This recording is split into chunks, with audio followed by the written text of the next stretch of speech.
नफ्स हमने आमतौर पर बात करते हुए सुना है कि नफ्स क्या है, लेकिन वास्तव में क्या हम इस नफ्स को जानते भी हैं कि ये नफ्स क्या है। मैंने अपने कई पीछे बातचीत में मैंने इस नफ्स के बारे में कहा है। उसको बहुत तरीके से मैंने कोशिश की है कि मैं आप लोगों के सामने इसको रख पाऊँ कि नफ्स वास्तव में क्या है। बात मेरे समझाने की नहीं होती है, बात है किसी व्यक्ति की समझने की। यदि उसको समझ में आ जाए तो नफ्स का जो मूल है वो है होना, किसी भी अस्तित्व का होना।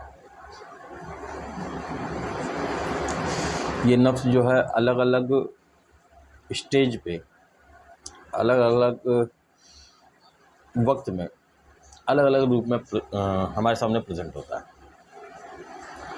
ये इस नफ्स की खासियत है। तो नफ्स के जो मूल मायने हैं वो होने से हैं कि वो तुम्हारे होने को तुम्हारी समझ में यस बोलता है कि तुम हो। तो जहाँ से भी तुमको ये समझ में आ रही है कि मैं हूँ, तो ये होना जो शब्द है ये नफ्स ही है। जब ये नफ्स खुद पसंदी की तरफ आता है, नापसंदी की तरफ आता है, यह इस दुनिया में घूमता है, तब ये नफ्स अम्मारा होता है।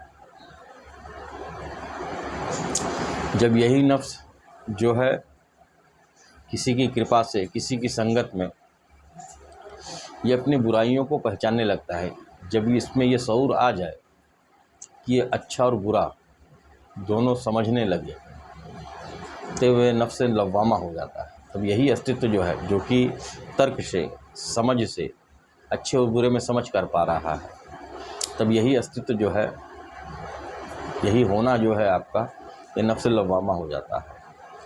और जब यही आपका होना, आपका दिल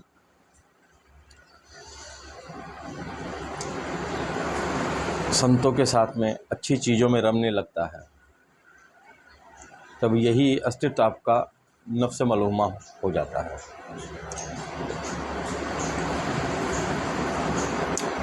और जब यही नफ्स मुतमईन हो जाता है, वो ईश्वर के साथ में राजी हो जाता है, वो इस खेल को समझने लगता है। और मैं इसको कह लूँ, जब वो सत्य में, सद्गुण में, यानी कि मुतमईन हो जाता है, सद्गुण में प्रवेश कर ले जाता है, तब इसी नफ्स के लिए हुक्म है, ए मुतमईन नफ्स तू आ जा ऊपर।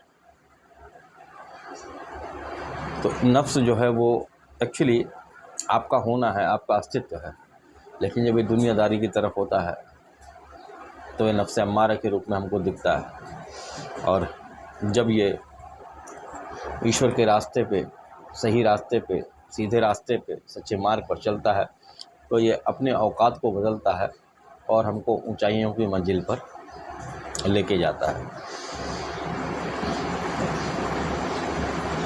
जब आप अपने इस होने को समझ लेते हो कि तुम्हारा होना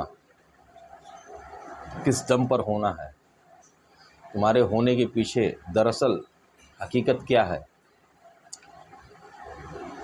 जब ये राज खुलता है, जो कि खुलता है नफ्स मुतमइन्ना के अनकरीब जाकर के, एक होता है मेरा बोलना और एक होता है लोगों का समझना, तब ऐसी सिचुएशन में, ऐसी स्थिति में एक आदमी ये कह सकता है, मन अरफा नफ्सहु फ़क़द अरफा रब्बहु।